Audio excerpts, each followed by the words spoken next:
Good morning and welcome to today's verse. It comes to us from Psalm 34. This is a psalm of David when he pretended madness in the presence of Abimelech and he drove him away. And while David was on the run, he penned these words, verse 4, that says, I sought the Lord and he heard me and delivered me from all of my fears.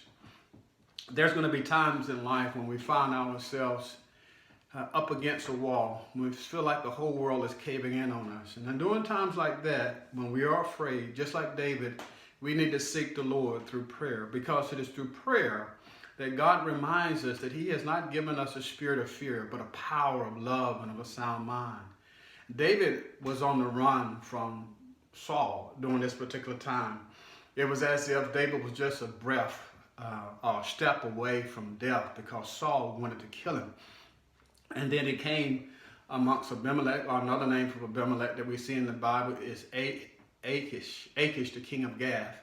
And while he was there, the servants of the king said to him, is this not David, who they sing about, saying that Saul has killed his thousands and David his tens of thousands?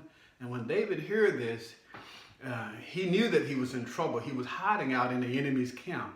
And so he pretended that he was a madman, and he began to scratch at the walls and let saliva run down his face in the presence of the king. And the king said to his servants, why have you brought this madman before me?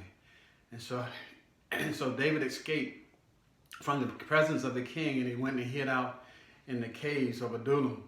And there, David discovered something that we all need to discover, that even though man can't deliver us, even though our own devices can't deliver us, that God is always with us, and that God certainly can deliver us from all of our fears.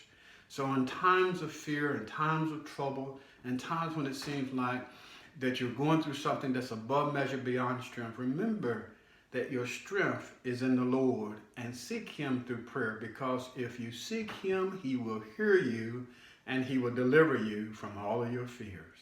To God be the glory for the great things he has done.